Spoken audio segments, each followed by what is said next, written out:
Hi everyone, welcome to మహర్సాయి వేద channel. ఈరోజు నేను ఒక ఈవినింగ్ స్నాక్ రెసిపీ అయితే షేర్ చేస్తున్నానండి. స్నాక్స్ అనగానే ఆయిల్లో దేవేవి కాకుండా ఇలాగా పిల్లలైనా పెద్దలైనా ఆయిల్ లెస్ ఫుడ్స్ తీసుకోవడం చాలా మంచిది. అండ్ వాటిని హెల్తీగా చేసుకోవడం కూడా ఇంపార్టెంటే కదా.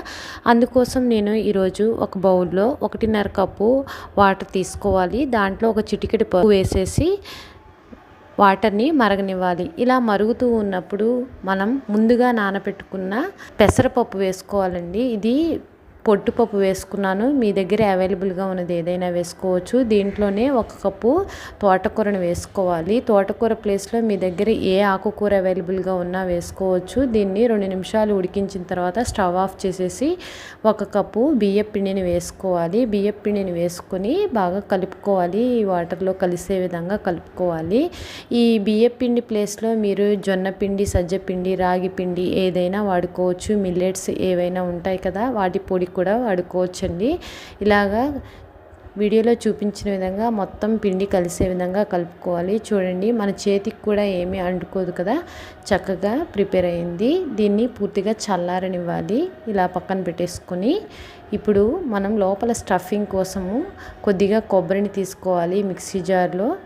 అదేవిధంగా వేయించిన వేరుశనగ గింజలు వేసుకోవాలి. కొద్దిగా పుట్నాల పప్పు వేసుకుని మిక్సీ పట్టుకోవాలి.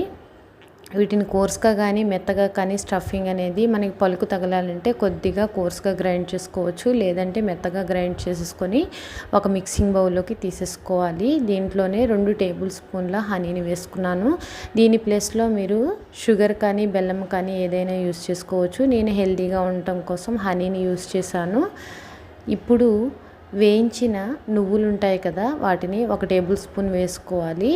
వీటన్నిటినీ కూడా స్టఫింగ్లో బాగా కలిపేసుకోవాలండి. ఈ నువ్వులు ఇట్లాగా ఇష్టం లేని వాళ్ళు మీరు స్టఫింగ్ మనం మిక్సీ పెట్టాం కదా, అప్పుడు పట్టేసుకోవచ్చు.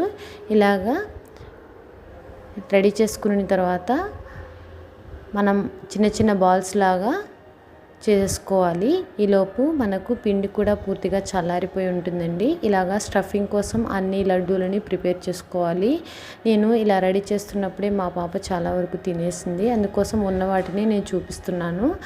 ఇప్పుడు కొద్దిగా చల్లని వాటర్ని 1 కప్పులో తీసుకొని 2 చేతులకు చల్లని వాటర్ని మనం తడుపుకొని వీడియోలో చూపించిన విధంగా ఒక పిండి ముద్దను తీసుకొని దాంట్లో స్టఫింగ్ పెట్టేసి షేప్ అనేది మోమోస్ లాగా ఇచ్చుకోవాలండి. షేప్ అనేది మీ ఇష్టం. మౌల్డ్స్ కూడా ఉంటాయి కదా, వాటిలోనే పెట్టేసి ఈజీగా చేసేసుకోవచ్చు. మౌల్డ్స్ లేని వాళ్ళు వీడియోలో చూపించిన విధంగా అన్నీ రెడీ చేసేసుకోవాలి. ఇవి చేసుకోవడం చాలా సింపుల్. అండ్ మనకి పిల్లలకి కానీ ఇలాగా వెజిటేబుల్స్ అండ్ ఆకుకూరలు, పప్పు ఇలాగా లోపల స్టఫింగ్ ఉన్నవి తినడం చాలా మంచిది. అండ్ ఆయిల్ కూడా లేదు కాబట్టి పిల్లలకి ఇచ్చినా మనం తిన్నా కూడా హెల్తీగా ఉంటుంది. ఈ స్నాక్ రెసిపీ అనేది చాలా టేస్టీగా ఉంటుంది. మీరు కూడా ఒకసారి ట్రై చేయండి. ఇలాగా అన్నీ రెడీ చేసుకున్న తర్వాత ఒక గిన్నెలోనికి వాటర్ తీసుకొని స్టవ్ వెలిగించి మనం స్టీమ్ చేసుకోవడానికి స్టీమర్ పాత్రలో కానీ వేసుకోవచ్చు. ఇలాగా నాకు చిల్లుల గిన్నె ఉందండి, దాంట్లో వేసేసుకున్నాను. మీరు ఇడ్లీ పాత్ర ఏది అవైలబుల్గా ఉన్నా కూడా దాంట్లో స్టీమ్ చేసేసుకోవచ్చు. ఇలాగ 10 నిమిషాలు స్టీమ్ చేసుకుంటే సరిపోతుంది.